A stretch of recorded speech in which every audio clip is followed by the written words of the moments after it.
देखिए, शराबबंदी बहुत अच्छा कानून है। हम बार बार इसके बारे में यही कहा करते हैं कि इससे बढ़ कर के अच्छा कानून हो नहीं सकता है। हम अपना उदाहरण देते हैं। हमारे घर में शराब चुआए जाते थे, शराब बेची जाती थी, लेकिन कुछ ऐसी घटना घटी कि हम अपने पिता को मना किया कि साहब शराब बंद कीजिए। शराब बंद किए तो हम आज यहाँ पढ़ कर के आए हैं, यहाँ हैं। हमारा भाई इंस्पेक्टर पुलिस हो कर के आज दुनिया में नहीं है। कहने का मतलब शराबबंदी है, मनुष्य को निशाचर बना दिया जाता है, वो करता है। इसलिए शराबबंदी बहुत अच्छी चीज़ है, लेकिन इम्प्लीमेंटेशन में कहीं कहीं गड़बड़ी है। खास करके जो पदाधिकारी हैं या ब्रोकर्स हैं, ये लोग मिल करके शराबबंदी को लोग बदनाम कर रहे हैं। उस और सरकार को ध्यान देना चाहिए। सरकार का गठन हुआ है, जनता की उम्मीदें भी टिकी हुई है। देखिए, जनता तो अपने उम्मीद पर खरा मान करके ही हम लोगों को आशातीत सफलता दी है।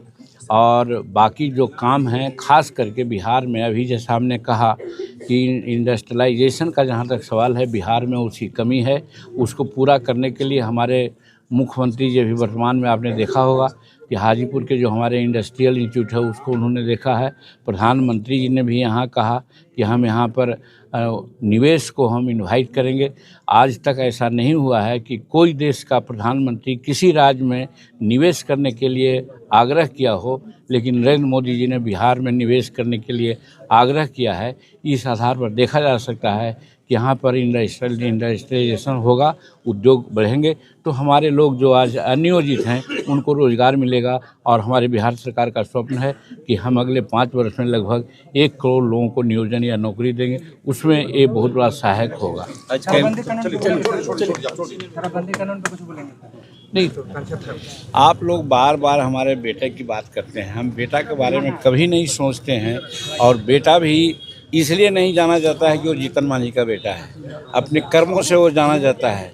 जब यूनिसेफ में था, उसका जो क्राउन होता है वो नहीं जानता था कि जीतन मांझी का बेटा है। तो इसलिए कौन विभाग मिलेगा, क्या करेगा, इसकी हमको चिंता नहीं। हम इतना जानते हैं कि वो क्वालिफाइड है और मोस्ट मॉडरेट लड़का है, इंटेलिजेंट है, MA PhD नेट है, उसको किसी चीज़ की हैंकरिंग नहीं है, इसलिए कि कंसुएंट कॉलेज गया का प्रोफेसर भी है। लेकिन सर, पिता को उम्मीद रहता है कि बेटा जो है काफ़ी ऊंचाई पे पहुंचे, एकदम अपने बल से ऊंचा जाएगा। इसलिए हमको उसके लिए कोई नहीं, हमने उसको जन्म दिया, उसको एजुकेशन दिया, दैट्स ऑल। अब वो अपने कर्म पर आरोप लगाते हैं कि लालू प्रसाद यादव की पार्टी जो है परिवारवादी की पार्टी है। देखिए, चोर मचावे शोर वाली बात है। जो परिवारवाद की परिभाषा और जो उदाहरण लालू प्रसाद जी ने दे रखा है, वैसा हम नहीं समझते हैं कि इंडिया में कहीं किसी का होगा। नहीं, इंडिया में कोई परिवारवाद नहीं मैं मानता हूँ, क्योंकि यहाँ जो भी है सब योग है, अपने कर्म के बल पर सब निष्ठा पाया है।